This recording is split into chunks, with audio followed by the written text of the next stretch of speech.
most unexpected thing about you, to me, is that for a long time you've been a national leader of your people. You're one of the most influential figures, I suppose, in the United States, and yet you're only 32 years old. Now, did you have any special training for this kind of leadership when you were a boy? I have a dream that one day on the red hills of Georgia, the sons of former slaves and the sons of former slave owners. Martin Luther King Jr., original name Michael King Jr. Martin Luther King Jr. was born on Tuesday, January 15, 1929, at the family home in Atlanta, Georgia. He lived with his parents, Reverend Martin Luther King Sr. and Alberta Williams King, as well as his grandparents and his two siblings, Christine and Alfred Daniel Williams King. The King children all took piano lessons from their mother.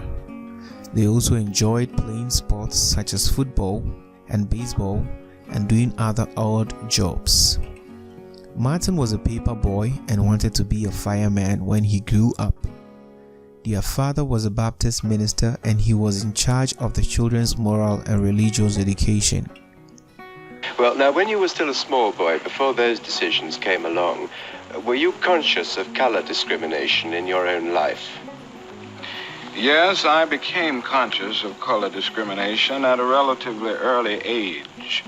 I think the first time was when I was about 6 years old. I had some friends who lived, well, they didn't live in front of us, but their parents had a store, two white boys, and they were my inseparable playmates for the early years of my life. And I remember when I was about 6, something started happening. When I went over to play with them, they always made excuses. They could not play, they were busy. And finally I went to my mother with this problem, and she tried to explain to me in the best way she could explain to a child 6 years old. Martin Luther King Jr. began school at Yonge Street Elementary School in Atlanta. This, however, was before the legal school entrance age of 6. Thus, Martin was not allowed to continue his education until he turned 6 years old. Following his education at Yonge Street Elementary School, he attended David T. Howard Elementary School.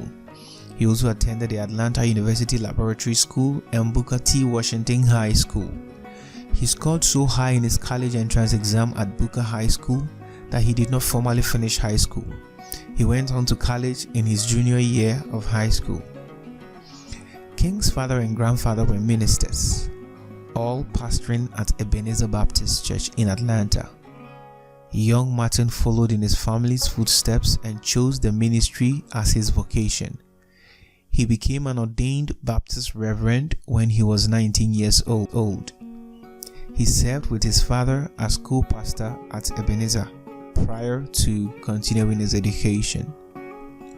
Martin Luther King Jr. attended public schools in Atlanta, earning advanced placement to Morehouse College when he was only 15. His father and grandfather had also attended Morehouse College. He earned a BA degree in sociology from Morehouse College in 1948. He then moved to Boston University to study for his doctorate. He garnered a doctorate of philosophy in systematic theology from Boston University in 1955. I had no idea that I would be catapulted into a position of leadership in the civil rights struggle in the United States. I went through the discipline of early elementary school education and then high school and college and theological training, but never did I realize that I would be in a situation where I would be a leader in what is now known as the civil rights struggle of the United States. While attending Boston University, he met Coretta Scott, a singer and civil rights activist who was a student at the New England Conservatory Music in Boston.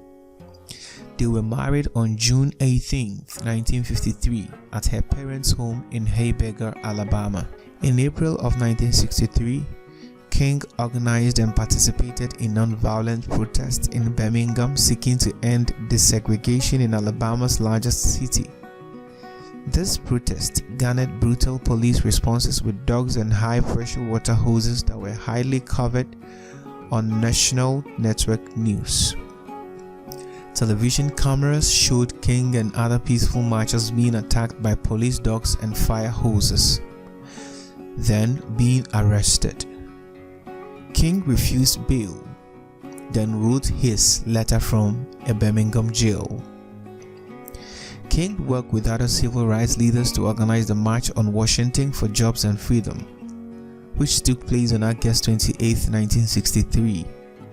The purpose of the march was to protest racial discrimination in employment and racial separation in schools, while also demanding fair wages for all workers.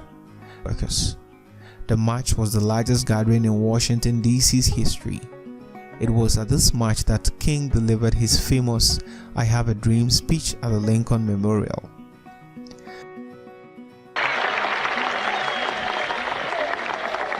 I am happy to join with you today in what will go down in history as the greatest demonstration for freedom in the history of our nation.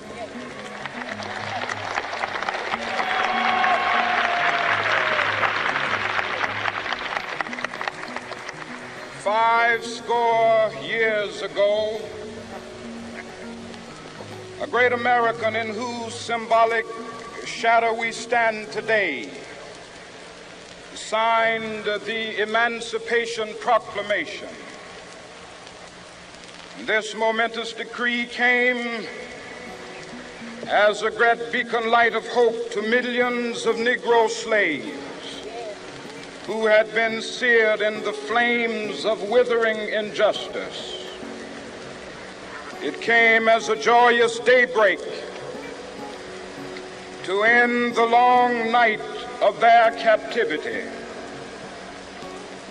But 100 years later, the Negro still is not free. 100 years later, the life of the Negro is still sadly crippled by the manacles of segregation and the chains of discrimination. 100 years later, the Negro lives on a lonely island of poverty. I have a dream that one day this nation will rise up and live out the true meaning of its creed.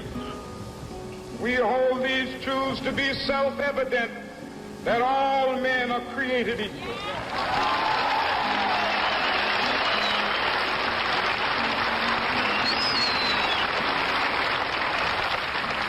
I have a dream that one day on the red hills of Georgia, sons of former slaves and the sons of former slave owners will they be able to sit down together at the table of brotherhood. I have a dream that one day, even the state of Mississippi, a state sweltering with the heat of injustice, sweltering with the heat of oppression, will be transformed into an oasis of freedom and justice. I have a dream. My four little children will one day live in a nation where they will not be judged by the color of their skin, but by the content of their character. I have a dream today.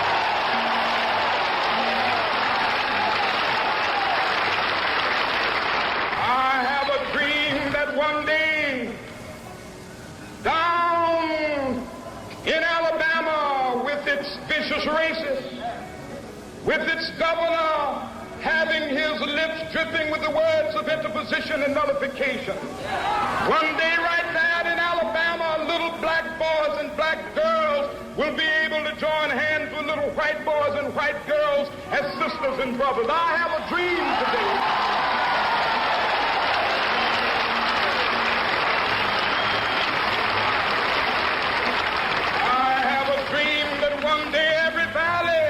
be exalted. And every hill and mountain shall be made low, the rough places will be made plain, and the crooked places will be made straight, and the glory of the Lord shall be revealed, and all flesh shall see it together. This is our hope. This is the faith that I go back to the South with. With this faith, we will be able to hew out of the mountain of despair a stone of hope. With this faith, we will be able to transform the jangling discords of our nation into a beautiful symphony of brotherhood. With this faith, we will be able to work together, to pray together, to struggle together, to go to jail together, to stand up for freedom together, knowing that we will be free one day.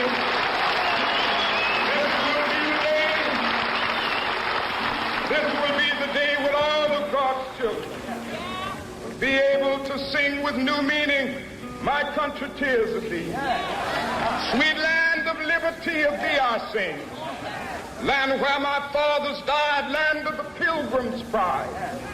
From every mountainside, let freedom ring. And if America is to be a great nation, this must become true. And so let freedom ring. From the prodigious hilltops of New Hampshire, let freedom ring. From the mighty mountains of New York, let freedom ring. From the heightening Alleghenies of Pennsylvania, let freedom ring. From the snow-capped Rockies of Colorado, let freedom ring. From the curvaceous slopes of California. But not only that, let freedom ring from Stone Mountain of Georgia. Let freedom ring from Lookout Mountain of Tennessee. Let freedom ring from every hill and molehill of Mississippi, from every mountainside. Let freedom ring in windy capital.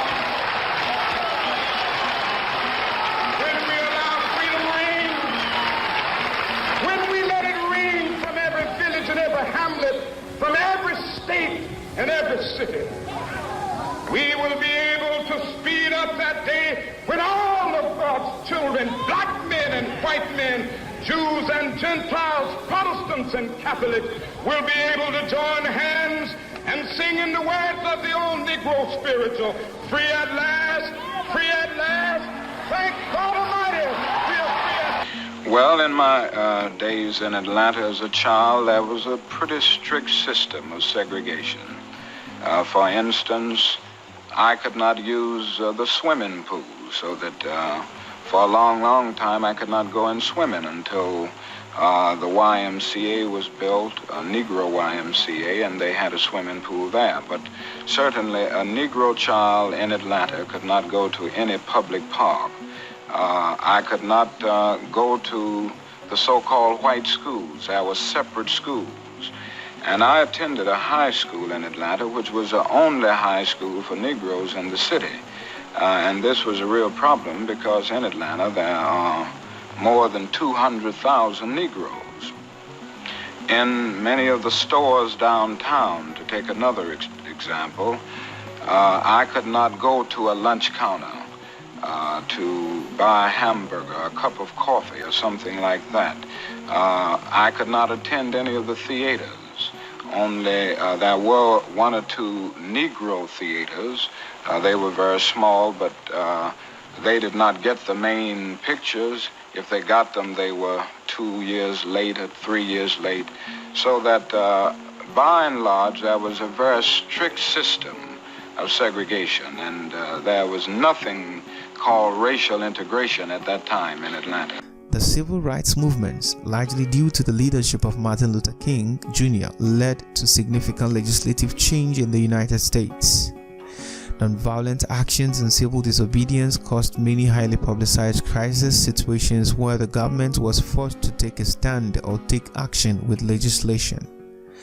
Boycotts, sit-ins, protests, and marches were eventually effective, and significant legislation was passed against racial discrimination. Martin Luther King Jr. received over 50 honorary college degrees as well as several prestigious awards during or because of the 13 years that he was active in the civil rights movements.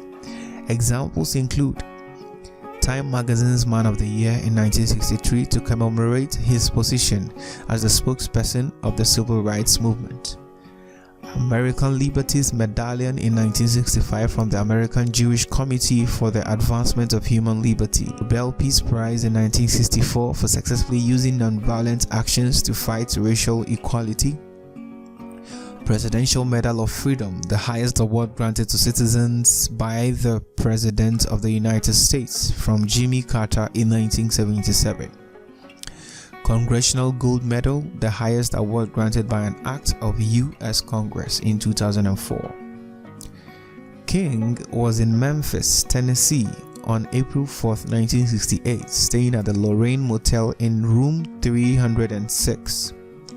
In the evening, King was standing on the balcony when he was struck by a bullet. King was rushed to the St. Joseph Hospital. Although doctors attempted to save his life, he was pronounced dead shortly after his arrival. Martin Luther King was only 39 years old at the time of his death. The motel where he was shot is now the site of the National Civil Rights Museum. The Reverend Dr. Martin Luther King Jr. lived a life of impact. His life is a testament to the fact that one person can change the world. Even though he has been gone since 1968, he continues to inspire leaders in the continued struggle for equality. Thank you so much for watching till the end. We are grateful that you are here, and if you are new here, kindly consider subscribing and liking this video. Please stick around for more